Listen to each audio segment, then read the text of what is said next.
ഇത് മണ്ണൊക്കെ വെച്ചിട്ടാണ് അവരുണ്ടാക്കിയിട്ടുള്ളത്. ഇതിൻ്റെ മുകളിലായിട്ടൊരു കണ്ടെയ്നറുണ്ട്. അപ്പോൾ ഇതിൻ്റെ ചുവട്ടിൽ നമുക്കൊരു ദ്വാരം കാണാം. ഈ ദ്വാരത്തിലൂടെ അവർ തീയിടും. എന്നിട്ട് ഈ കണ്ടെയ്നറിൽ അവർ വെള്ളം നിറയ്ക്കും.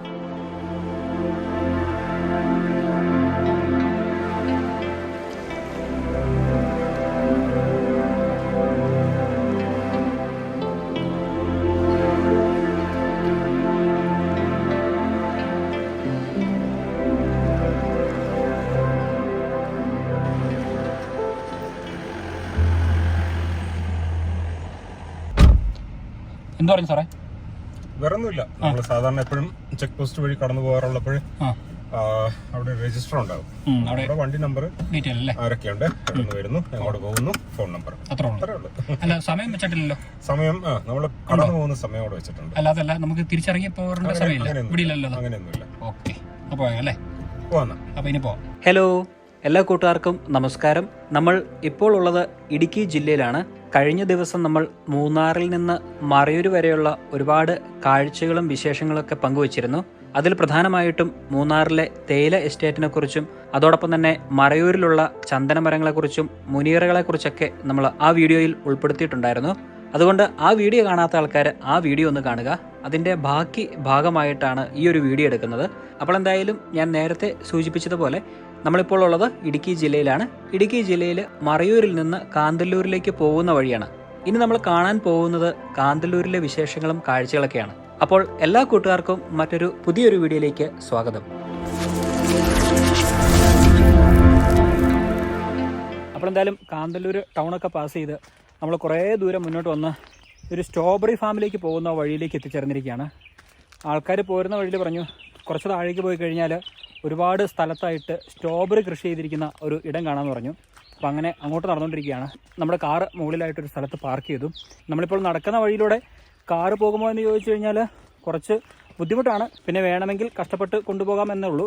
ഒരു 100 മീറ്ററോളം നടന്നു കഴിഞ്ഞാൽ അവിടെ എത്തുമെന്നാണ് പ്രദേശവാസികൾ പറഞ്ഞത്. അപ്പോൾ അതുകൊണ്ട് നമ്മൾ പതുക്കെ താഴേക്ക് നടന്നുകൊണ്ടിരിക്കുകയാണ്. ജീപ്പൊക്കെ ഉണ്ടെങ്കിൽ സുഖമായിട്ട് പോയിട്ട് വരാൻ പറ്റും. ഇവിടെ കൂടുതലും ഇപ്പോൾ വട്ടവട, കാന്തല്ലൂർ എന്നീ ഭാഗങ്ങളിലേക്കൊക്കെ വന്നു കഴിഞ്ഞാൽ ഏറ്റവും കൂടുതൽ നമ്മൾ കാണുന്നത് ജീപ്പ് സഫാരികളാണ്. അതുകൊണ്ട് ജീപ്പ് ഉണ്ടെങ്കിൽ ഇതുപോലത്തെ സ്ഥലങ്ങളൊക്കെ നമുക്ക് അനായാസം പോയി കണ്ടിട്ട് വരാൻ സാധിക്കുന്നതാണ്. കാറൊക്കെ ആണെങ്കിൽ നമ്മൾ ഇതുപോലെ എവിടെയൊക്കെ പാർക്ക് ചെയ്തിട്ട് വേണം താഴേക്ക് നടന്നു വരാനായിട്ട്. അതൊന്നും പ്രശ്നമുള്ള കാര്യമില്ല. കാരണം നമ്മുടെ യാത്ര എന്ന് പറയുന്നത് ഒരുപാട് നടന്നും കയറ്റം കയറി ഇറക്കം ഇറങ്ങിയിട്ടൊക്കെയാണ്. എന്തായാലും ആ സ്ട്രോബെറി ഫാം ആദ്യം തപ്പിപ്പിടിക്കാം. എന്നിട്ട് അവിടെ പോയിട്ട് അവിടെ എത്ര സ്ഥലത്തായിട്ട് സ്ട്രോബെറിയൊക്കെ കൃഷി ചെയ്യുന്നുണ്ട് എന്നുള്ളതൊക്കെ നമുക്കൊന്ന് പോയി കണ്ടിട്ട് വരാം.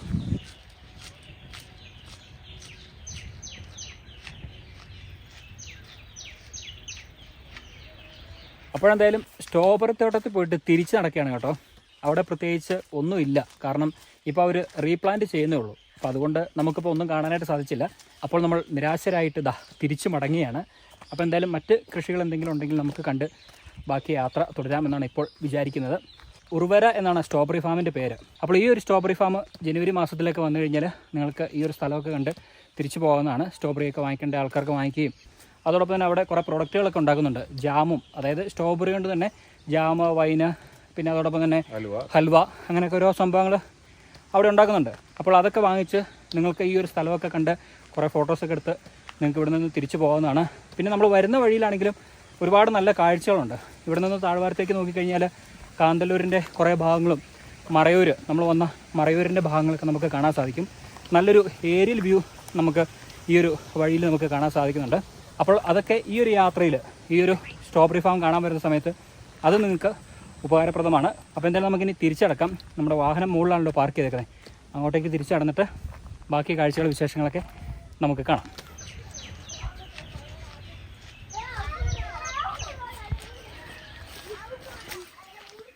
അപ്പോഴെന്തായാലും സ്ട്രോബെറി ഫാമൊക്കെ കണ്ട് അവിടെ നിന്ന് നിരാശപ്പെട്ട് കുറേ ദൂരം മുന്നോട്ട് വന്നു കഴിഞ്ഞപ്പോഴത്തേനും എന്നാൽ കൃഷി സ്ഥലങ്ങളൊക്കെ ഒന്ന് കണ്ടേക്കാം എന്ന് വിചാരിച്ച് കൃഷി സ്ഥലത്തേക്ക് കയറിയപ്പോഴത്തേനും ഇവിടെയും ഈ പറഞ്ഞ രീതിയിൽ നിരാശയാണ് നമുക്ക് സമ്മാനിച്ചത്.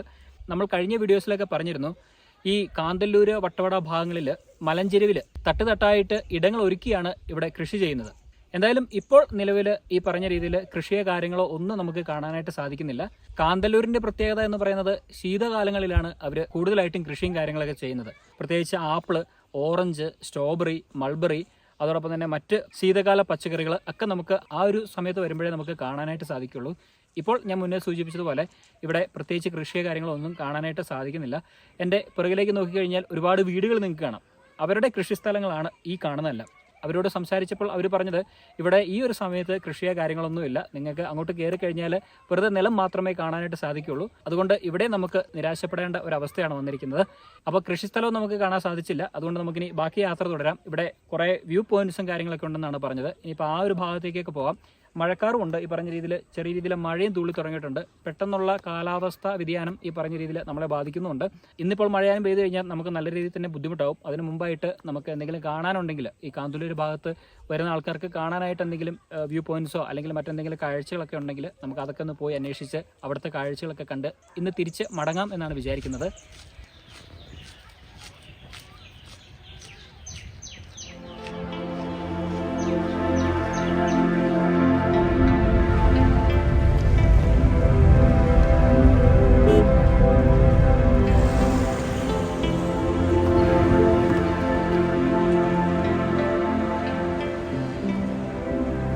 അപ്പോഴെന്തായാലും നമ്മൾ ബ്രഹ്മരം വ്യൂ പോയിന്റിൻ്റെ അടുത്തേക്ക് എത്തിയിരിക്കുകയാണ്. കാറ് പോകില്ല.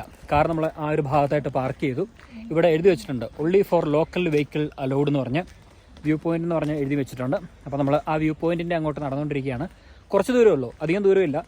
ഒരു 100-300 മീറ്റർ നടന്നു കഴിഞ്ഞാൽ നമ്മൾ ബ്രഹ്മരം വ്യൂ പോയിന്റിൻ്റെ അങ്ങോട്ട് എത്തിച്ചേരുന്നതാണ്. നല്ല ഭംഗിയുള്ളൊരു സ്ഥലമാണ്. ഞാനൊരു 3-4 വർഷം മുമ്പ് വന്നിട്ടുണ്ട് ഈ ഒരു സ്ഥലത്ത്. അന്ന് ഈ പറഞ്ഞ രീതിയിൽ ഇവിടെ കടകളോ ഒന്നും ഇല്ലായിരുന്നു, ഇതുപോലത്തെ നല്ല വഴിയൊന്നും അല്ലായിരുന്നു. അന്നും ഈ പറഞ്ഞ രീതിയിൽ ജീപ്പ് മാത്രമേ പോവുള്ളൂ. ഇപ്പോൾ കുറച്ച് ഭാഗമൊക്കെ കോൺക്രീറ്റ് ചെയ്തിട്ടുണ്ട്. കാർ വേണമെങ്കിൽ ഇറക്കിക്കൊണ്ട് പോകാം, പക്ഷേ തിരിച്ച് കയറി വരാനായിട്ട് കുറച്ച് ബുദ്ധിമുട്ടെന്നാണ് നമ്മൾ കടയിലെ ചേട്ടനോട് ചോദിച്ചപ്പോൾ പറഞ്ഞത്. പിന്നെ റിസ്ക് എടുത്ത് അങ്ങോട്ട് പോകേണ്ടയും കാര്യമില്ല. പിന്നെ അവിടെ എഴുതിയും വെച്ചിട്ടുണ്ട് ലോക്കൽ വെഹിക്കിൾ അലൗഡ് എന്ന് പറഞ്ഞിട്ടുണ്ട്. അപ്പോൾ അങ്ങനെയൊക്കെയാണ് ഇവിടുത്തെ കാര്യങ്ങൾ. എന്തായാലും നമുക്കിനി നടക്കാം. നടന്ന് ആ ഒരു ഷൂട്ടിംഗ് ലൊക്കേഷനൊക്കെ പോയി കണ്ട് അവിടുത്തെ കാഴ്ചകളൊക്കെ കണ്ടതിന് ശേഷം നമുക്ക് തിരിച്ചു വരാം. അപ്പോൾ എന്തായാലും നമ്മൾ ബ്രഹ്മരം ഷൂട്ടിംഗ് ലൊക്കേഷനിലേക്ക് എത്തിച്ചേർന്നിരിക്കുകയാണ്. ഇവിടെ എൻ്റെ തൊട്ടുപുറയിലേക്ക് നോക്കിക്കഴിഞ്ഞാൽ ഒരു ഏറുമാടം കാണാം. നമുക്ക് അതിൻ്റെ മുകളിൽ നിന്ന് കയറണം. എന്തായാലും ഇതിനകത്തേക്ക് പ്രവേശിക്കണമെങ്കിൽ ഈ ഏറുമാടം ഉൾപ്പെടുന്ന സ്ഥലങ്ങളൊക്കെ കാണണമെങ്കിൽ ഈ പറഞ്ഞ രീതിയിൽ ചെറിയൊരു ടിക്കറ്റ് ഉണ്ട്. 20 രൂപയാണ് ഒരാൾക്ക്. 2 പേര് കയറണമെങ്കിൽ 40 രൂപ കൊടുക്കണം. അപ്പോൾ എന്തായാലും നമ്മളങ്ങനെ 20 രൂപ ടിക്കറ്റ് ഫീ ഒക്കെ കൊടുത്ത് ഇതിനകത്തേക്ക് പ്രവേശിച്ചിരിക്കുകയാണ്. ഇതൊരു പ്രൈവറ്റ് ലാൻഡാണ്, അതുകൊണ്ടാണ് അവർ 20 രൂപ ഫീ മേടിക്കുന്നത്. ഗവൺമെൻറ് പ്രോപ്പർട്ടി അല്ല. ഇതിനകത്തേക്ക് വരുമ്പോഴേ തന്നെ ഒരുപാട് ഷെഡുകൾ നമുക്ക് കാണാം. ഈ കുടിലുകൾ, പുല്ലുമേഞ്ഞ കുടിലുകൾ നമുക്ക് കാണാൻ സാധിക്കും പല സ്ഥലങ്ങളിലായിട്ട്. കുറച്ച് സ്ഥലങ്ങളിൽ കച്ചവടം ചെയ്യുന്നവരുണ്ട്. പിന്നെ ഒരു സ്ഥലത്ത് പുൽത്തൈലം വാറ്റുന്ന ഒരു ചെറിയ കുടിൽ കാണാം. അങ്ങനെ അത്യാവശ്യം ഈ പറഞ്ഞ രീതിയിൽ പുല്ലുകൊണ്ട് മേഞ്ഞ ഒരുപാട് കുടിലുകൾ നമുക്ക് ഇതിനകത്തേക്ക് കയറുമ്പോഴേ കാണാൻ സാധിക്കും കേട്ടോ. ഈ പുൽത്തൈലം ഉണ്ടാക്കുന്ന സ്ഥലത്തൊക്കെ നമുക്ക് പോകാം, അവിടുത്തെ കാഴ്ചകളൊക്കെ കാണാൻ സാധിക്കുന്നതാണ്. അതോടൊപ്പം തന്നെ ഞാൻ മുന്നേ സൂചിപ്പിച്ചതുപോലെ ഈ കാണുന്ന ഏറുമാടത്തിലൊക്കെ നമുക്ക് കയറാൻ സാധിക്കും. ഇത് മാത്രമല്ല മറ്റൊരു ഏറുമാടം അതിനോട് ചേർന്ന് തന്നെയുണ്ട്. ഇത് കുറച്ച് ഉയരത്തിലുള്ള ഏറുമാടമാണ്. കാരണം വലിയൊരു മരത്തിലാണ് അത് സെറ്റ് ചെയ്തിരിക്കുന്നത്. ഇതിൻ്റെ മുകളിൽ കയറുമ്പോൾ കുറച്ച് പേടി തോന്നുമായിരിക്കും, എന്നാലും കുഴപ്പമില്ല. കാരണം അത്യാവശ്യം നല്ല രീതിയിൽ അവർ ഉറപ്പിച്ച് നിർത്തിയിരിക്കുന്ന ഒരു ഏറുമാടമാണ്. ഇത്രയും ഉയരത്തെ കയറാൻ പറ്റാത്ത ആൾക്കാർക്ക്, പ്രത്യേകിച്ച് സ്ത്രീകളോ അല്ലെങ്കിൽ മുതിർന്ന ആൾക്കാർക്കൊക്കെ ആണെങ്കിൽ മറ്റൊരു ഏറുമാടും കൂടെ ഇതിനോട് ചേർന്ന് അവർ ഉണ്ടാക്കിയിട്ടുണ്ട്, അധികം പൊക്കമില്ലാത്തൊരു മരത്തിൽ. അപ്പോൾ അവിടെ വേണമെങ്കിൽ പോയിട്ട് കുട്ടികൾക്കും മുതിർന്നവർക്കും അതോടൊപ്പം തന്നെ പ്രായമായ ആൾക്കാർക്കും അതിലും കയറാവുന്നതാണ്. അപ്പോൾ എന്തായാലും ഇങ്ങനെ ഒരുപാട് ആക്ടിവിറ്റീസുകളുണ്ട്. 20 രൂപ കൊടുത്താലും നഷ്ടമൊന്നുമില്ല.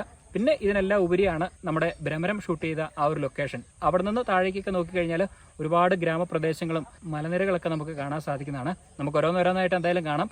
ആദ്യം നമുക്ക് ഈ കാണുന്ന ഏറുമാടത്തിൻ്റെ മുകളിൽ കയറിയിട്ട് തിരിച്ചു വരാം. നമ്മൾ പണ്ടൊരിക്കൽ ഒരു ഏറുമാടത്തിൻ്റെ മുകളിൽ കയറാൻ ശ്രമിച്ചിരുന്നു. പാതി വഴി ദൗത്യം ഉപേക്ഷിച്ച് ഇറങ്ങേണ്ടേയും വന്നിരുന്നു. അത് നമ്മൾ കാടിനുള്ളിൽ ആദിവാസികൾ താമസിക്കുന്ന ഒരു ഏറുമാടത്തിൽ കയറാൻ ശ്രമിച്ചതാണ്, പക്ഷെ നടന്നില്ല. അന്ന് നടക്കാത്ത ഒരാഗ്രഹം ഇന്ന് എന്തായാലും നടക്കും. കാരണം എന്താണെന്ന് വെച്ച് കഴിഞ്ഞാൽ ഇത് ആർക്കും അനായാസം മുകളിലേക്ക് കയറിപ്പോയി കാഴ്ചകൾ കാണാവുന്ന രീതിയിലാണ് ഇവിടെ കോണിപ്പടികളും അതോടൊപ്പം തന്നെ ആ ഒരു ഏറുമാടവും ഇവിടെ ഒരുക്കിയിരിക്കുന്നത്. അപ്പോൾ ഇനി നമുക്ക് ഇതിൻ്റെ മുകളിലൊന്ന് പോയിട്ട് അവിടുത്തെ കാഴ്ചകളൊക്കെ എന്താണെന്നുള്ളത് കണ്ടിട്ട് വരാം. അപ്പോൾ അനിൽ സാറേ ഒന്ന് മുകളിലേക്ക് കയറിയിട്ട് വരാം. അപ്പോൾ പഴയ ഒരു ദൗത്യം പരാജയപ്പെട്ടതിന്റെ ക്ഷീണം തീർക്കാൻ വേണ്ടി ഒന്ന് കയറി നോക്കട്ടെ. ഇത് കുഴപ്പമില്ല, ഞാൻ പറഞ്ഞല്ലോ. എന്തായാലും സാധാരണക്കാർക്ക് വന്നു കഴിഞ്ഞാൽ സുഖമായിട്ട് ഇതുപോലെ പിടിച്ച് മുകളിലേക്ക് കയറാൻ പറ്റും. നല്ല രീതിയിൽ തന്നെ ഉറപ്പിച്ച് നല്ല ഭംഗിയായിട്ട് സൈഡിലൊക്കെ കൈവരികളൊക്കെ വെച്ച് സെറ്റാക്കി വെച്ചിട്ടുണ്ട്. അതുകൊണ്ട് നമുക്ക് ആർക്ക് വേണമെങ്കിലും സുഖമായിട്ട് മുകളിലേക്ക് കയറാം. കുറച്ച് പ്രായമായ ആൾക്കാർക്ക് ബുദ്ധിമുട്ടായിരിക്കും, അല്ലാത്ത ആൾക്കാരെ സംബന്ധിച്ചിടത്തോളം സുഖമായിട്ട് മുകളിലേക്ക് കയറാം. മുകളിലേക്ക് കയറുമ്പോൾ കുറച്ച് പേടിയൊക്കെ തോന്നും, പക്ഷേ ഈ പറഞ്ഞ രീതിയിൽ പേടിക്കേണ്ട കാര്യമൊന്നുമില്ല. നമുക്ക് സുഖമായിട്ട് കയറാവുന്ന രീതിയിലാണ് അവർ ഈ സംഭവമൊക്കെ ഇവിടെ സെറ്റാക്കി വെച്ചിരിക്കുന്നത്. ഏകദേശം മുകളിലെത്തി കേട്ടോ. ഇവിടെ കുറച്ച് ബുദ്ധിമുട്ട് നമുക്ക് തോന്നും. ഒരാൾക്ക് കറക്റ്റ് മുകളിലേക്ക് കയറാനുള്ള വീതിയുള്ളൂ. കണ്ടോ, കറക്റ്റ് ഒരാൾക്ക് കയറാനുള്ള വീതിയുള്ളൂ. ഇങ്ങനെ മുകളിലേക്ക് കയറി കഴിഞ്ഞാൽ കണ്ടോ നല്ലൊരു വാച്ച് ടവറിൻ്റെ മുകളിൽ നിൽക്കുന്ന ഒരു ഫീല് നമുക്ക് കിട്ടുന്നതാണ്. അടിപൊളി ഒരു കാഴ്ചയാണ് കേട്ടോ. നല്ലൊരു വ്യൂ ആണ് ഇതിൻ്റെ മുകളിൽ നിന്ന് നമ്മൾ താഴേക്ക് നോക്കുമ്പോൾ കാണുന്നത്. അനിൽ സാറിനെ കൂടെ വിളിക്കാം മുകളിലേക്ക്. അപ്പം സാറേ, എന്താണ് കയറി പോരാന്ന ഇതാണോ? ഓ, ധൈര്യമായിട്ട് പോരെ, കുഴപ്പമൊന്നുമില്ലല്ലോ, ധൈര്യമായിട്ട് പോരെ. എന്നാൽ ഞാനും നന്നായിക്കാം. വാ. ഓക്കെ.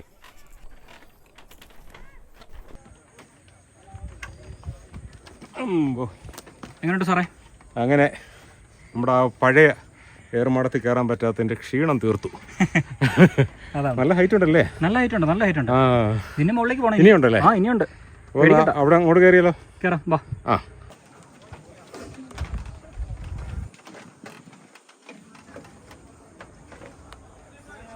അങ്ങനെ നമ്മൾ വിജയകരമായിട്ട് ഇതിൻ്റെ മേളിൽ എത്തിയിരിക്കുകയാണ്. ഇത് നല്ല പൊക്കത്തിലാണ്.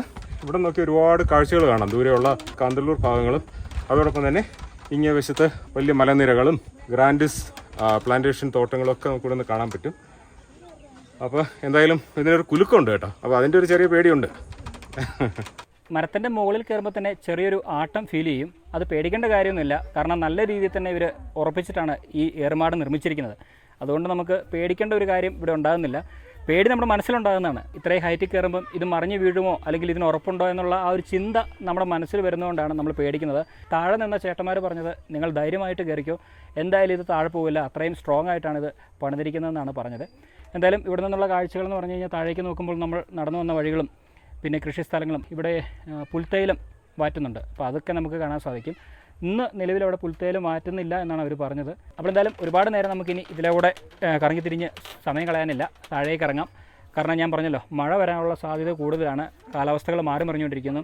5 മണി കഴിഞ്ഞാൽ ഈ പ്രദേശങ്ങളിലൊക്കെ ആന വരുന്നതാണ്. ആനകളൊക്കെ പൊതുവേ ഇവിടെ ഉള്ളത് കുറച്ച് അക്രമകാരികളാണെന്നാണ് ഞാൻ അറിഞ്ഞത്. അപ്പോൾ അതുകൊണ്ട് നമുക്ക് ഒരുപാട് നേരം വൈകിപ്പിക്കാതെ ബാക്കിയുള്ള കാഴ്ചകളൊക്കെ കാണാം. അവിടെ ഒരു ചെറിയ ഏർമാടമുണ്ട്, നമ്മളിപ്പോൾ അതിൽ കയറാൻ നിൽക്കുന്നില്ല. കാരണം ഏറ്റവും വലിയ ഇവിടെ സ്ഥിതി ചെയ്യുന്ന ഏർമാടത്തിലാണ് നമ്മളിപ്പോൾ കയറിയിരിക്കുന്നത്. അപ്പോൾ ഇവിടെ നിന്ന് അത്യാവശ്യം നല്ലൊരു കാഴ്ച നമുക്ക് കാണാനും സാധിച്ചിട്ടുണ്ട്.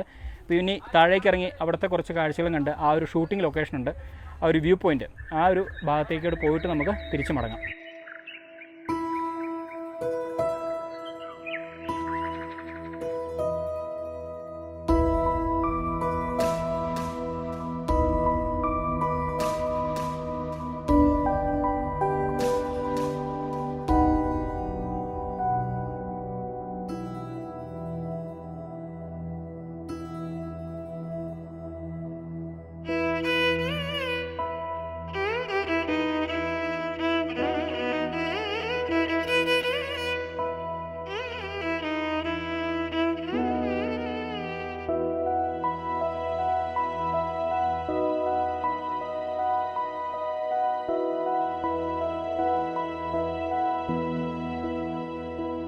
അങ്ങനെ നമ്മളിപ്പോൾ ഏറുമാടത്തിൻ്റെ മുകളിൽ നിന്ന് താഴേക്ക് ഇറങ്ങിയിരിക്കുകയാണ്. ഇനിയിപ്പോൾ നമ്മൾ ആ വ്യൂ പോയിൻറ്റിൻ്റെ അടുത്തേക്ക് പോവുകയാണ്, ഭ്രമരം ഷൂട്ട് ചെയ്ത ആ ഒരു ഷൂട്ടിംഗ് ലൊക്കേഷനിലേക്ക്. അപ്പോൾ ഇവിടെ ഈ പറഞ്ഞ രീതിയിൽ സൈഡിൽ കൈവരി വെച്ചിട്ടുണ്ട്. അതിന് പ്രധാന കാരണം അങ്ങോട്ടൊന്നും ആൾക്കാർ കിടക്കാതിരിക്കാൻ വേണ്ടിയിട്ടാണ്. അപ്പോൾ ഇരുവശങ്ങളിലായിട്ട് ലെമൺ ഗ്രാസ് ആണ് അവർ നട്ടുപിടിപ്പിച്ചിരിക്കുന്നത്. അതുപയോഗിച്ചിട്ടാണ് അവർ ഈ പറഞ്ഞ തൈലം ഉണ്ടാക്കുന്നത്. അപ്പോൾ അതുകൊണ്ടാണ് ആ ഒരു ഭാഗം അവർ പ്രൊട്ടക്റ്റ് ചെയ്തിരിക്കുന്നത്. അവർ നട്ടു വളർത്തുന്ന പുല്ലായതുകൊണ്ടാവണം അങ്ങനെ ആൾക്കാർ അങ്ങോട്ട് കിടക്കാതിരിക്കാൻ വേണ്ടി അങ്ങനെ അത് സെറ്റ് ചെയ്ത് വെച്ചിരിക്കുന്നത്.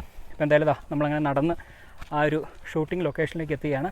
അവിടെ നിന്ന് താഴേക്ക് നോക്കുമ്പോൾ നല്ല മനോഹരമായ ഒരു വ്യൂ പോയിൻറ്റ് നമുക്ക് കാണാൻ സാധിക്കും. അതാണ് അതിൻ്റെ ഏറ്റവും വലിയൊരു ഹൈലൈറ്റ്. ഒരുപാട് ആൾക്കാർ ഈ ഒരു സ്ഥലം സന്ദർശിക്കുന്നതൊക്കെ നമുക്ക് കാണാം. ഫാമിലി ആയിട്ടും പിന്നെ ഗ്രൂപ്പ് ടൂറൊക്കെ ആയിട്ട് ഒരുപാട് കുട്ടികളൊക്കെ വന്നിട്ടുണ്ട്. അവരെല്ലാം ഈ സ്ഥലങ്ങളൊക്കെ കണ്ട് ആസ്വദിച്ച് ഫോട്ടോസൊക്കെ എടുക്കുന്നതൊക്കെ നമുക്ക് കാണാം. ഇത്രയും ആൾക്കാർ വരുന്ന ഒരിടമാണ്. അത് പ്രധാന കാരണം ഈ ഒരു സ്ഥലത്തിൻ്റെ ആ ഒരു മനോഹാരിത തന്നെയാണ് കേട്ടോ.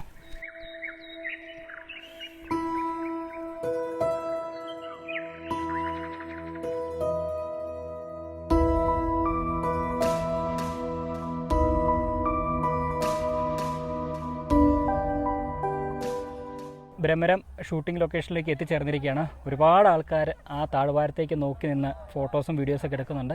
പിന്നെ കുറേ പേര് ഇരുന്ന് അവിടെ വിശ്രമിക്കുന്നുണ്ട് ആ താഴ്വാരത്തെ കാഴ്ചകളൊക്കെ കണ്ട്. ഇപ്പോൾ സൂര്യാസ്തമയം ആയി വരുന്നതുകൊണ്ട് തന്നെ ഒരുപാട് ആൾക്കാർ ഈ ഒരു സ്ഥലത്തേക്ക് എത്തിച്ചേരുന്നുണ്ട്. ജീപ്പിലൊക്കെ കുറേ ആൾക്കാർ വരുന്നുണ്ട് കേട്ടോ. എന്തായാലും നമ്മൾ ഇവിടെ നിന്ന് താഴേക്ക് നോക്കുമ്പോൾ കാണുന്നത് മുൻവശത്തായിട്ട് പശ്ചിമഘട്ട മലനിരകളും അതോടൊപ്പം തന്നെ അതിൻ്റെ താഴ്വാരത്തായിട്ട് കുറേ ഗ്രാമങ്ങളൊക്കെ നമുക്ക് കാണാം. അതോടൊപ്പം തന്നെ കൃഷിസ്ഥലങ്ങൾ, അങ്ങനെ വളരെ ഹൃദ്യമായ കാഴ്ച സമ്മാനിക്കുന്ന ഒരിടത്ത് തന്നെയാണ് നമ്മളിപ്പോൾ നിൽക്കുന്നത്.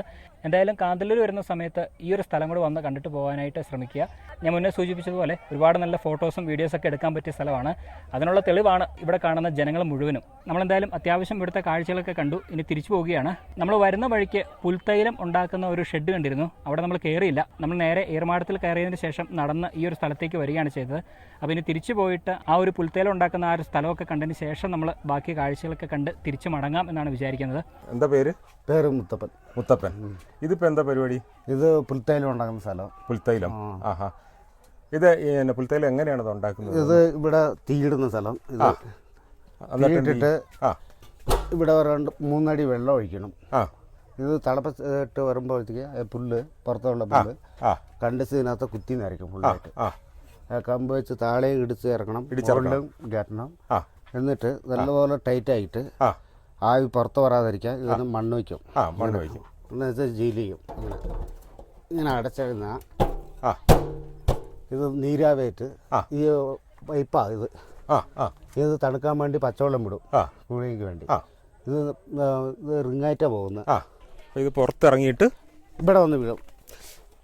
ഇവിടെ പുൽത്തൈലം വന്ന് വീഴും. തൈലും വെള്ളം ഒന്നിച്ച് വന്നിട്ട് രണ്ടായിട്ട് തിരിയും. വെള്ളം അടിയിൽ പോവും, തൈലും പൊങ്ങിക്കിടക്കും. അത് ഓയിലായതുകൊണ്ട് പൊങ്ങിക്കിടക്കും. പൊങ്ങിക്കിടക്കും. ഇത് വേസ്റ്റ് വെള്ളം ഇങ്ങോട്ട് പോയിക്കൊണ്ടിരിക്കും. അത് ശരി. ഇതാണ് ഇവിടെ ഉണ്ടാക്കിയ പുൽത്തൈലം. അപ്പോൾ ഞാനത് മണത്ത് നോക്കി. നല്ല രൂക്ഷമായിട്ടുള്ള പുൽത്തൈലത്തിൻ്റെ ഗന്ധമുണ്ട്. അപ്പോൾ ഈ പുൽത്തൈലം വാറ്റുന്ന ഈ കേന്ദ്രം നടത്തുന്നത് ഈ കാന്തല്ലൂരിലുള്ള മുതുവാൻ ആദിവാസി സമുദായക്കാരാണ്. അപ്പോൾ ഇത് നേരത്തെ ഈ പുൽത്തൈലം വാറ്റിയെടുക്കുന്ന ജോലിയിൽ ഏർപ്പെട്ടിട്ടുള്ള മുത്തപ്പൻ ആദിവാസി മുതുവാൻ സമുദായ അംഗമാണ്. അപ്പോൾ അദ്ദേഹം നമ്മളോട് ഇതിൻ്റെ കാര്യങ്ങളൊക്കെ വിശദീകരിച്ച് തന്നായിരുന്നു. അപ്പോൾ ഇതാണ് പുൽത്തൈലം വാറ്റിയെടുക്കുന്ന സംവിധാനം. അപ്പോൾ ഇത് മണ്ണൊക്കെ വെച്ചിട്ടാണ് അവരുണ്ടാക്കിയിട്ടുള്ളത്. ഇതിൻ്റെ മുകളിലായിട്ടൊരു കണ്ടെയ്നറുണ്ട്. അപ്പോൾ ഇതിൻ്റെ ചുവട്ടിൽ നമുക്കൊരു ദ്വാരം കാണാം. ഈ ദ്വാരത്തിലൂടെ അവർ തീയിടും. എന്നിട്ട് ഈ കണ്ടെയ്നറിൽ അവർ വെള്ളം നിറയ്ക്കും. ഈ വെള്ളം നിറച്ചിട്ട് നമ്മൾ ഈ കാണുന്ന ഈ ഒരു ലിഡ് അവർ ഊരി മാറ്റിയിട്ട് ഇതിൻ്റെ ഉള്ളിലേക്ക് ഇഞ്ചിപ്പുല്ല് നിറയ്ക്കും. കുത്തിയാണ് നിറയ്ക്കുന്നത്. അതിനുശേഷം ഇത് തീയിട്ട് കഴിയുമ്പോൾ ഇതിൽ ആവി ഇങ്ങനെ ഉയർന്ന് നമ്മൾ ഈ കാണുന്ന കുഴലിലൂടെ ആവി ഈ വെച്ചിരിക്കുന്ന ടാങ്കിൽ വന്ന്, ഈ ടാങ്കിൽ തണുത്ത വെള്ളമാണ് നിറച്ചിട്ടുള്ളത്. അപ്പോൾ ഈ ആവി ഇതിലൂടെ ഒരു കുഴലിങ്ങനെ ചുറ്റി വെച്ചിട്ടുണ്ട്.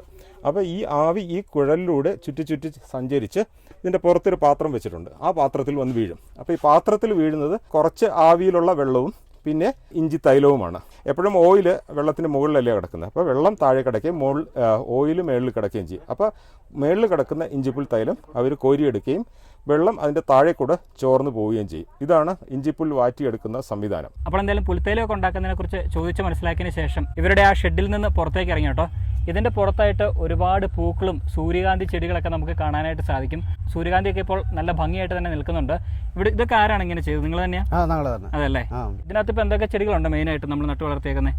മെയിനായിട്ട് സോളമുണ്ട്, സൂര്യാന്തി ഉണ്ട്, ബീൻസ് ഉണ്ട്, പിന്നെ റാഗി, തെനയുണ്ട്, പിന്നെ ക്യാരറ്റ് ഉണ്ട്, ആപ്പിൾ മരമുണ്ട്. ഇതൊക്കെ ഇവിടെ ഉണ്ടാവോ? ഇവിടെ ഉണ്ടാകുന്നതാണ്. ശരി. കുറച്ചാണെങ്കിലും ഇവിടെയൊക്കെ എല്ലാം ആൾക്കാരെ കാണിക്കാൻ വേണ്ടി കൃഷി ചെയ്തിരിക്കുന്നല്ലേ.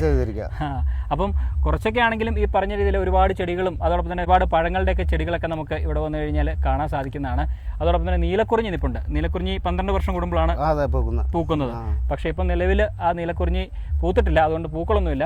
ബാക്കി എല്ലാ ചെടികളിലും അത്യാവശ്യം നമുക്ക് പൂക്കളൊക്കെ കാണാൻ സാധിക്കുന്നുണ്ട്. എന്തായാലും കൊള്ളാം, നല്ല ഭംഗിയായിട്ടുണ്ട് ഈ ഒരു ഇടം. ഇത് നിങ്ങളുടെ സ്ഥലം തന്നെയാണ്? ഈ ഏറുമാടൊക്കെ ഉണ്ടാക്കി നിങ്ങൾ തന്നെയാണ്? ഓ ശരി. അപ്പോൾ എന്തായാലും ഈ ഒരു ഭാഗത്തൊക്കെ ഒരുപാട് കാഴ്ചകളൊക്കെ കാണാനുണ്ട്. പ്രത്യേകിച്ച് ഇവർ പുൽത്തൈലമൊക്കെ ഉണ്ടാക്കുന്നുണ്ട്. പുൽത്തൈലം ഇന്നും ഉണ്ടാക്കിയില്ല. തൈലം എപ്പോഴാണ് ഉണ്ടാക്കുന്നത്? ആഴ്ചയിലാണോ? അല്ല, അവർ മുറിച്ചാൽ പിന്നെ ഒരു 3-4 മാസം കഴിഞ്ഞിട്ട് മുറിക്കാൻ പറ്റുള്ളൂ. ഓ അങ്ങനെ. ഇപ്പം നിലവിൽ പുല്ല് പറിച്ച് തൈലം ഉണ്ടാക്കിയിട്ടാണ് ഇവിടെ വെച്ചിരിക്കുന്നത്. ഇനിയിപ്പോൾ 3 മാസം കഴിയുമ്പോഴത്തേനും പുല്ല് വളർന്ന് വലുതാകുമ്പോഴത്തേനും തൈലം ഉണ്ടാക്കിയിട്ട് നമ്മൾ വിൽക്കും. ഓ ശരി.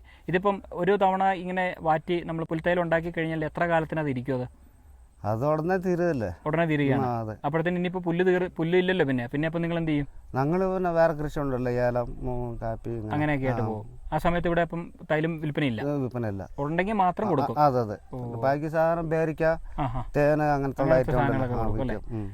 ശരി. അപ്പം ഇങ്ങനെ ഒരുപാട് സാധനങ്ങളൊക്കെ വാങ്ങിക്കാൻ പറ്റിയ ഒരു ഇടം തന്നെയാണ് ഈ ബ്രഹ്മരം ഷൂട്ടിംഗ് ലൊക്കേഷൻ എന്ന് പറയുന്നത്. അപ്പോൾ ആ ഒരു ഭാഗത്തേക്ക് വരുന്ന സമയത്ത് ഇതുപോലത്തെ ചെറിയ ഈ തൈലം ഉണ്ടാക്കുന്ന ഷെഡുകളൊക്കെ നിങ്ങൾക്ക് കാണാം. അവിടെ വന്നു കഴിഞ്ഞാൽ ആ സമയത്ത് തൈലം ഉണ്ടെങ്കിൽ നിങ്ങൾക്ക് കിട്ടും. അതല്ല എങ്കിൽ ആ സമയത്ത് എന്ത് പ്രൊഡക്റ്റാണ് കിട്ടുന്നത് അത് നിങ്ങൾക്ക് വാങ്ങിച്ച് നിങ്ങളുടെ വീടുകളിലേക്ക് പോകാൻ സാധിക്കുന്നതാണ്. അപ്പോൾ അങ്ങനെ പുൽത്തൈലം ഉണ്ടാക്കുന്ന ഷെഡിൽ നിന്ന് ആ ചേട്ടനോട് നന്ദിയൊക്കെ പറഞ്ഞ് നമ്മൾ പുറത്തേക്ക് ഇറങ്ങി. ഇനിയിപ്പം നമ്മുടെ കാറെടുത്ത് തിരിച്ചു പോവുകയാണ്. അതിന് മുൻപ് ഇവിടെ ചെറിയൊരു ഹട്ടുണ്ട്. ആ ഹട്ടിൽ ചായയും കാര്യങ്ങളൊക്കെ കൊടുക്കുന്നുണ്ട്. അപ്പോൾ അവിടെ പോയിട്ട് നമുക്ക് ഒരു ചായ കുടിച്ചിട്ട് നമുക്ക് ബാക്കി യാത്ര തുടരാം അല്ലേ? അത്യാവശ്യം. അപ്പോൾ എന്തായാലും ഒരു ചായ കുടിക്കാം. ചായ കുടിച്ചതിന് ശേഷം നമുക്ക് ബാക്കിയുള്ള യാത്രകളും വിശേഷങ്ങളൊക്കെ തുടരാം.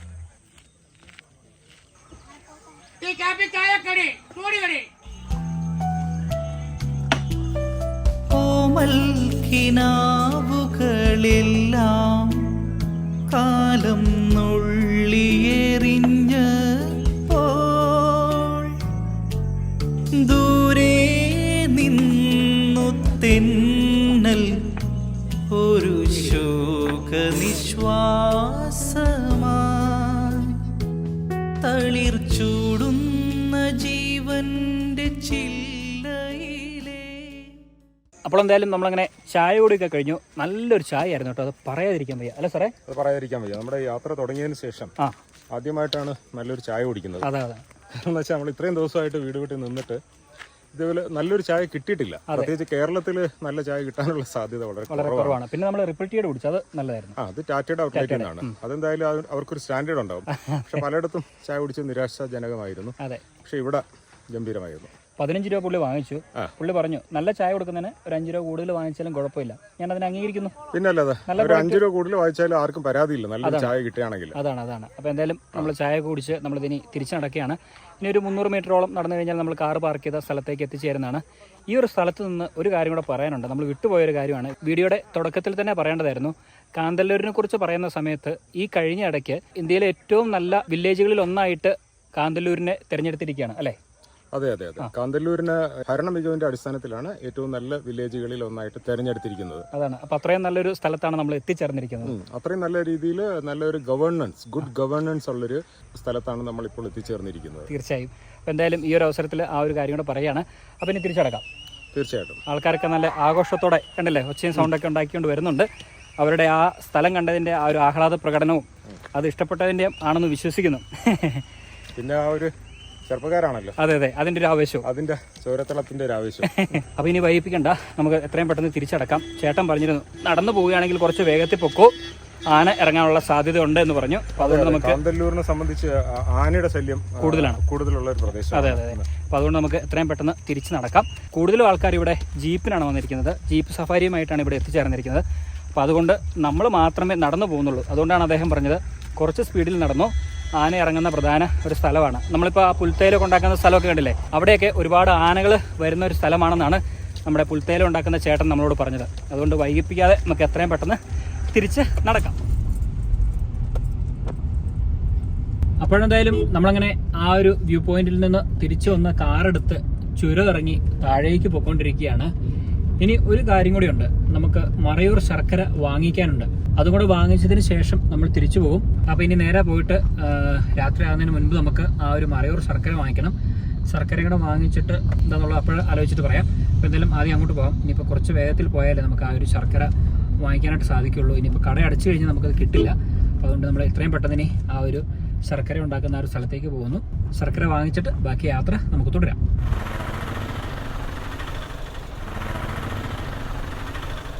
നിനക്കുള്ള കരിമ്പിൻ ജ്യൂസ്.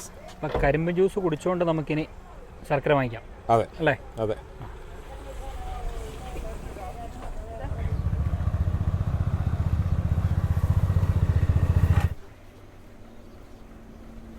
നമ്മൾ എത്തിച്ചേർന്നിരിക്കുന്നത് മറയൂർ ശർക്കര ഉണ്ടാക്കുന്നവരിടത്താണ്. ഇത് അക്ഷയ കുടുംബശ്രീ യൂണിറ്റ് എന്നാണ് ഈ സ്ഥാപനം അറിയപ്പെടുന്നത്. ഇവിടെ എൻ്റെ വലതുഭാഗത്തായിട്ട് ശർക്കര ഉണ്ടാക്കിക്കൊണ്ടിരിക്കുകയാണ്. ഒരു വലിയ ഉരുളി പോലെ ഒരു കണ്ടെയ്നറിലാണ് അവർ ഈ കരിമ്പിൻ ജ്യൂസ് ഇങ്ങനെ തിളപ്പിച്ച് ശർക്കര ഉണ്ടാക്കിക്കൊണ്ടിരിക്കുന്നത്. അതിനൊരു പ്രോസസ്സുണ്ട്. ആ ശർക്കര ഉണ്ടാക്കുന്ന പ്രോസസ്സ് എന്താണെന്ന് നമുക്കിവിടെ നിൽക്കുന്ന ചേട്ടനോടൊന്ന് ചോദിച്ച് മനസ്സിലാക്കാം. ചേട്ടാ നമസ്കാരം. നമസ്കാരം. പേരെന്താണ്? എൻ്റെ പേര് വിജയൻ. വിജയൻ. ചേട്ടാ ഈ ശർക്കര ഉണ്ടാക്കുന്ന പ്രോസസ്സ് നമുക്കൊന്ന് പറഞ്ഞു തരാമോ? പറഞ്ഞുതരാമല്ലോ. നമ്മൾ കരിമ്പ് തോട്ടത്തിൽ നിന്ന് കരിമ്പ് വെട്ടിക്കൊണ്ടുവന്ന് ക്രഷർ, അവിടെ ക്രഷർ ഉണ്ട്, അപ്പുറം വലിയ ക്രഷർ, ആ ക്രഷറിൽ അടിച്ച് ജ്യൂസ് ഈ ഓസ് വഴി ഈ പാത്രത്തിൽ വന്ന് സ്റ്റോക്കാവും. അവിടെയാണ് അവിടെ ജ്യൂസ് അടിക്കും. അവിടെ ക്രഷ് ചെയ്ത് ക്രഷ് ചെയ്ത് നീര് മാത്രം ഇവിടെ വന്ന് സ്റ്റോക്കാവും. ഈ ഒരു പാത്രമാണ് നമ്മൾ ഒരു സമയം പറ്റിക്കുന്നത്. എത്ര ലിറ്റർ ഉണ്ടാവും? ഇത് 700 ലിറ്റർ കാണും. ഇത് ഇവിടെ ഒരു ഓസ് വെച്ച് ഈ പാത്രത്തിലേക്ക് വിടും. ഈ പാത്രത്തിലേക്ക് വിട്ട് കഴിഞ്ഞാൽ അതിനകത്ത് 3.5 മണിക്കൂറാണ്. 3.5 മണിക്കൂർ കണ്ടിന്യൂസ് നമ്മൾ തീ കത്തിച്ചോണ്ടേ ഇരിക്കണം. അപ്പം അത് ഈ കരിമ്പിന്റെ തന്നെ ചണ്ടി തന്നെയാണ് ഇതിന് വിറക്, ഇതിന്റെ ചണ്ടി തന്നെയാണ് നമ്മൾ വിറക് കൊടുക്കുന്നത്. വിറക് നമുക്ക് വിറക് മേടിച്ച് ചെയ്ത് കഴിഞ്ഞാൽ നമുക്ക് മുതലാകത്തില്ല, വില കൊണ്ട് നമുക്ക് ആവശ്യമില്ല. അല്ല, ഇതിന് നമുക്ക് ഒരു പ്രാവശ്യം ജ്യൂസ് അടിക്കുന്നതിന്റെ ചണ്ടി ഒരു പ്രാവശ്യം കത്തിക്കാൻ തികയത്തില്ല. അപ്പൊ നമ്മൾ തന്നെ ഇതിന്റെ ഓലയും കൂടെ കെട്ടിയെടുക്കും.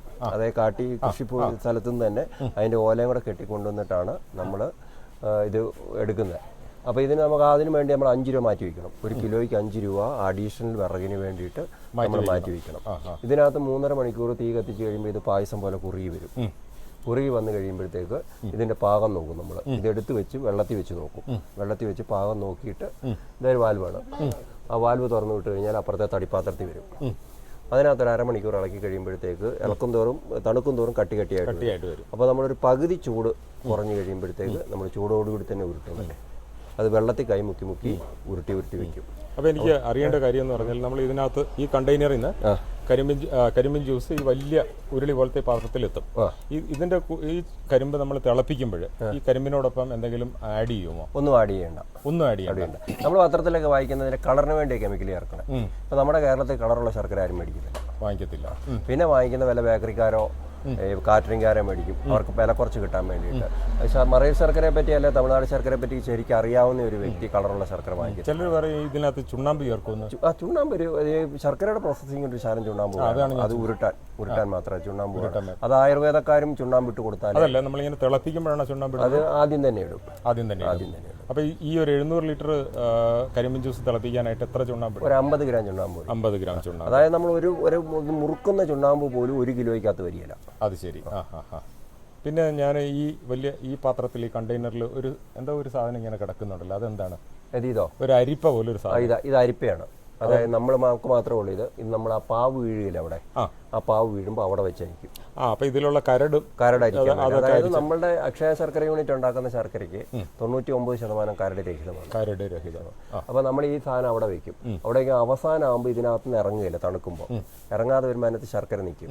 അത് തിരിച്ച് നമ്മൾ ഇതിനകത്ത് കൊണ്ടുവയ്ക്കും. അത് ശരി. ഇത് തിളയ്ക്കുമ്പോൾ ഉരുകി ശർക്കര താഴെ ഇറങ്ങിയിട്ട് കരട് മാത്രം അവിടെ നിൽക്കും. അപ്പൊ നമ്മളെടുത്ത് കഴുകും. അങ്ങനെയാണ്. അപ്പൊ നമ്മളിങ്ങനെ എല്ലായിടത്തും അറിയപ്പെടുന്നത് മറയൂർ ശർക്കര ഏറ്റവും നല്ല ശർക്കരയാണ് കേരളത്തിലെ. അപ്പൊ ഈ മറ്റ് ഇടങ്ങളിലെ ശർക്കരയും മറയൂർ ശർക്കരയും തമ്മിൽ ഇങ്ങനെ പറയാനായിട്ട് എന്താണ് ഒരു കാരണം? അതായത് മറയൂരിന്റെ മണ്ണ്, അതായത് കേരളത്തിലെ മറ്റ് സ്ഥലങ്ങളിൽ ഇപ്പോൾ കോട്ടയാകട്ടെ ചെങ്ങന്നൂരാകട്ടെ എവിടെയായാലും കരഭൂമിയിൽ കൃഷി ചെയ്താൽ അതിനൊരു പുളിപ്പോ ഉപ്പുരസോ ഉണ്ടാവും ഈ കരിമ്പിന്. അപ്പോൾ അത് ശർക്കരയിലും വരും. അതിപ്പോൾ നമ്മൾ കേരളത്തിൽ മറ്റെവിടെയായാലും തമിഴ്നാടല്ല ആന്ധ്ര എവിടെയായാലും ഈ കരിമ്പ് കൃഷി ചെയ്യുന്ന മണ്ണിന്റെ പ്രത്യേകത അനുസരിച്ച് ഒരു ഉപ്പുരസം ഉണ്ടാവും.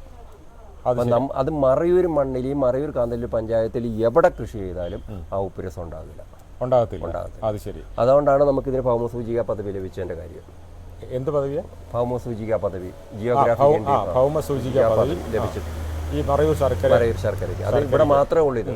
അതായത് ഇന്ത്യയിൽ തന്നെ ഇതുപോലെ മധുരമുള്ള ഒരു ശർക്കര വേറെ ഒരു സംസ്ഥാനത്തും ഇല്ല. അതുകൊണ്ടാണ് അതിന്റെ പ്രത്യേകതയ്ക്കാണ് ഇത് കിട്ടിയിരിക്കുന്നത്. അപ്പോൾ നമ്മൾ പലപ്പോഴും നമുക്കൊരു സംശയം ഉണ്ടാകാം, ഈ എല്ലാവരും മറയൂർ ശർക്കര എന്തുകൊണ്ടാണ് മറയൂർ ശർക്കര ഇത്ര മുന്നിട്ട് നിൽക്കുന്നത് അല്ലെങ്കിൽ ഇത്ര പ്രസിദ്ധമായതെന്നൊക്കെ ഒരു സംശയമുണ്ടാകും. ആ സംശയമാണ് ഇപ്പോൾ ചേട്ടൻ നമുക്ക് ദൂരീകരിച്ച് തന്നത്.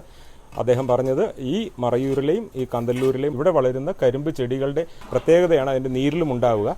ആ നീര് വെച്ച് ശർക്കര ഉണ്ടാക്കുമ്പോഴാണ് ഇത്രയും ഗുണകരമായിട്ടുള്ളൊരു ശർക്കര ലഭ്യമാകുന്നത്. ഇത് തന്നെയാണ് മറയൂർ ശർക്കരയുടെ ഒരു സവിശേഷത.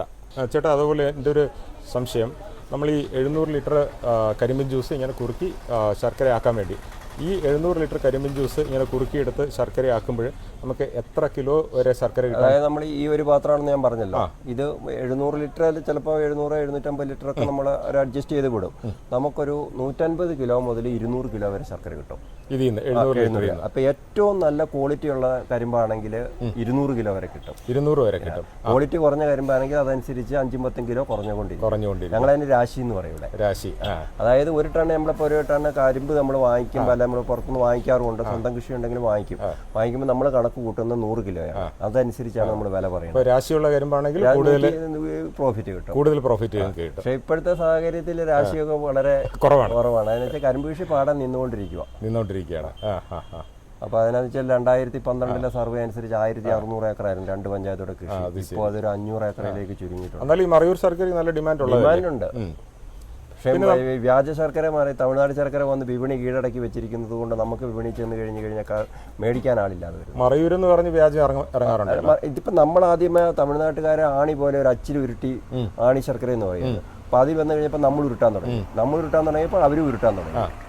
നമ്മളെന്തായാലും അവർ വലിയ ഉരുണ്ടേ നമ്മൾ ചെറുതായി കഴിഞ്ഞപ്പോൾ അവർ നമ്മുടെ ഒപ്പം ചെറുതായി വന്നു. മാർക്കറ്റിൽ വരുമ്പോൾ വില കുറഞ്ഞ ശർക്കരയ്ക്കാണ് ആൾക്കാർ എല്ലാവരും പറയുകയുള്ളൂ. പക്ഷെ മേടിക്കാൻ നേരത്തെ പോക്കറ്റിൽ നിന്ന് കാശ് എടുക്കുമ്പോൾ അത് ഏറ്റവും വില കുറഞ്ഞ വാങ്ങിക്കുന്നത് ആൾക്കാർ ഈ ഗുണനിലവാരത്തിനല്ല. പിന്നെ ഇപ്പം നിലവിൽ കുറെ കണ്ണൂർ മുതൽ തിരുവനന്തപുരം വരെ കുറെ ഡീലേഴ്സ് ഉണ്ട് നമുക്ക് ഇത് മാത്രം ഉപയോഗിക്കുന്നവർ. അതുകൊണ്ട് ഇങ്ങനെ ഇത് പിടിച്ചു നിന്ന് പോകും. തിരുവനന്തപുരം സൈഡ് കൊല്ലം സൈഡിലൊക്കെ ഒത്തിരി ആൾക്കാരുണ്ട് നമ്മുടെ മറയൂർ ശർക്കര മാത്രം ഉപയോഗിക്കുന്നവരുണ്ട്. അപ്പൊ അവരുള്ളത് കൊണ്ട് ഇപ്പൊ ഇത്രയെങ്കിലും നിലനിൽക്കുന്നു. അതും കൂടെ മാറിക്കഴിഞ്ഞു കഴിഞ്ഞാൽ ഇതിന്റെ ഒരു ഉൽപാദനവും വിപണനവും ഒക്കെ കഴിഞ്ഞാൽ നിങ്ങൾക്ക് ഒരു മാന്യമായ ലാഭം ഉണ്ടോ? ഇല്ല. ഉൽപാദന ചെലവ് കൂടുതലാണ് നമുക്ക്. അതായത് ഇവിടെ തട്ടുതട്ടായിട്ടുള്ള ഭൂമിയാണ്. അപ്പൊ അതിനകത്ത് മാൻ പവർ മാത്രം പറ്റത്തുള്ളൂ. തമിഴ്നാട് പോലെയുള്ള തമിഴ്നാട് പോലെയുള്ള സംസ്ഥാനങ്ങളിൽ എല്ലാത്തിനും മെഷീനറിയാണ്. ഇടാൻ മെഷീനറി, വെട്ടാൻ മെഷീനറി, എല്ലാത്തിനും മെഷീനറി ഉപയോഗിക്കുന്നുണ്ട്. അവർക്ക് ഉത്പാദന ചെലവ് കുറയുന്നു. എന്നാലും മറയൂരിന്റെയും കാന്തല്ലൂരിന്റെയും മണ്ണ് വേറെ ഇല്ലല്ലോ. അവയല്ല. അതുകൊണ്ട് നമ്മൾ പിടിച്ചു നിൽക്കുന്നു. ഇപ്പം നേരത്തെ എല്ലാ കൃഷിഭൂമിയിലും ഇതുപോലെ ഷെഡ് കെട്ടിയിട്ടേക്കും. ഈ സാധനങ്ങൾ ഇങ്ങനെ വാടകയ്ക്ക് കിട്ടും. ഈ എടുത്തുകൊണ്ട് പോയി ഇങ്ങനെ ശർക്കര ഉണ്ടാക്കുന്ന പരിപാടി അതൊക്കെ നിന്നുപോയി. ഇപ്പോൾ കാന്തല്ലൂർ പഞ്ചായത്ത് 3 യൂണിറ്റേ ഓടുന്നു. ഞങ്ങൾ കരിമ്പ് മേടിച്ചില്ലെങ്കിൽ കരിമ്പ് അവിടെ കിടക്കും. 5 വർഷം മുമ്പ് ഈ പന്നി, ആന ഇങ്ങനെയുള്ള മൃഗശല്യം കൊണ്ട് കൃഷി നിന്നുപോയി. ഇപ്പം മേടിക്കാനാളില്ല, നിന്നുപോകും. ഇപ്പൊ ഡിമാൻഡ് ഇല്ലേ? ഡിമാൻഡ് എന്ന് പറഞ്ഞു കഴിഞ്ഞാൽ ആൾക്കാർ വില കുറഞ്ഞ ശർക്കരയുടെ പുറകെ പോയി. ഇപ്പൊ ഏറ്റവും കൂടുതൽ ശർക്കര വേണ്ട വ്യക്തികൾ അല്ല ഒരു കുടുംബം നമ്മൾ നോക്കി കഴിയുമ്പോൾ ഷുഗർ എന്ന് പറഞ്ഞാൽ ഉപയോഗിക്കും. പിന്നെ ഇത് ഉപയോഗിക്കുന്നത് കാറ്ററിംഗുകാരും ബേക്കറിക്കാരും. അവര് വില കുറഞ്ഞത് നോക്കത്തുള്ളൂ, അവർ നല്ലത് നോക്കത്തില്ല. ശരിയാണ്. അതായത് നമ്മുടെ അമ്പലങ്ങളിൽ പോലും വില കുറഞ്ഞെടുക്കാം. കാരണം ചില ഭഗവാൻ നേദിക്കുന്ന 1/2 കിലോ ശർക്കര ഉണ്ട്, അത് നല്ലത് കൊടുക്കാവുന്ന കരുതുന്നില്ല. അതുപോലെ തന്നെ ശബരിമലയ്ക്ക് വർഷത്തിൽ ഒരിക്കൽ പോകുന്നു, 1 ശർക്കര കൊണ്ടുപോകണം. അതും തമിഴ്നാടെ മേടിക്കും. മറയൂർ ശർക്കര അങ്ങനെയല്ല. നമ്മളിപ്പോ ശർക്കര നമ്മൾ പോകുമ്പോൾ ഒരു ശർക്കരയുടെ എറിയാൻ കൊണ്ടുപോകണമല്ലോ. അത് കൊണ്ടുപോകണത് പോലും ഇപ്പം തമിഴ്നാട് ശർക്കര വാങ്ങിക്കുന്നത്. അങ്ങനെ ആയിപ്പോയി. അപ്പോൾ നമ്മളോട് ഇത്രയും കാര്യങ്ങളൊക്കെ വിശദീകരിച്ച് തന്ന വിജയൻ ചേട്ടന് നമ്മൾ ഒരു നന്ദി അർപ്പിക്കുകയാണ്. അപ്പോൾ എന്തായാലും സന്തോഷം വിജയൻ ചേട്ടനെ കാണാനും പരിചയപ്പെടാനും ഒക്കെ സാധിച്ചാൽ. അപ്പോൾ നമ്മൾ ശർക്കര ഉണ്ടാക്കുന്നതിൻ്റെ പ്രോസസ്സൊക്കെ കണ്ടു. ഇനി നമ്മൾ കുറച്ച് ശർക്കര നമ്മളുടെ ആവശ്യത്തിന് വേണ്ടി വാങ്ങിക്കുകയാണ്.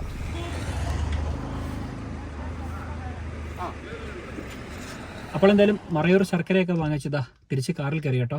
നല്ല രീതിയിൽ ഇരുട്ടായി. ഇനി നമ്മൾ തിരിച്ചു പോവുകയാണ്. അപ്പോൾ ഇനി പ്രത്യേകിച്ച് കാഴ്ചകളൊന്നുമില്ല. നമ്മൾ ഇന്ന് മനസ്സിൽ പ്ലാൻ ചെയ്ത കുറച്ച് കാര്യങ്ങളൊക്കെ നടന്നു. നമ്മൾ കാന്തല്ലൂർ വന്നത് ഇവിടുത്തെ പ്രധാന കൃഷിയും കാര്യങ്ങളൊക്കെ ഒന്ന് കാണാൻ വേണ്ടിയിട്ടായിരുന്നു. അതോടൊപ്പം തന്നെ ഫ്രൂട്ട്സിന്റെ കൃഷിയൊക്കെ കാണാമെന്ന് വിചാരിച്ചിട്ടാണ് എത്തിയത്. പക്ഷേ എത്തിയ സമയം മാറിപ്പോയി. ഡിസംബറിന് ശേഷം വന്നെങ്കിൽ മാത്രമേ നമുക്ക് ഇവിടെ ആ ഒരു കൃഷിയും കാര്യങ്ങളൊക്കെ കാണാനായിട്ട് സാധിക്കുകയുള്ളൂ. എന്തായാലും അത് മറ്റൊരു അവസരത്തിൽ വരാമെന്ന് വിചാരിച്ചു. അതുകൊണ്ട് ഇന്ന് കുറച്ച് സ്ഥലങ്ങളിലൂടെയൊക്കെ കറങ്ങി ഈ പറഞ്ഞ രീതിയിൽ ശർക്കരയും വാങ്ങിച്ച് നമ്മളിനി തിരിച്ചു പോവുകയാണ്. അപ്പോൾ മറ്റൊരു വീഡിയോയിൽ മനോഹരമായ കാഴ്ചകളുമായിട്ട് വരാം. അതുവരെ ഏവർക്കും ബൈ. Yes, by.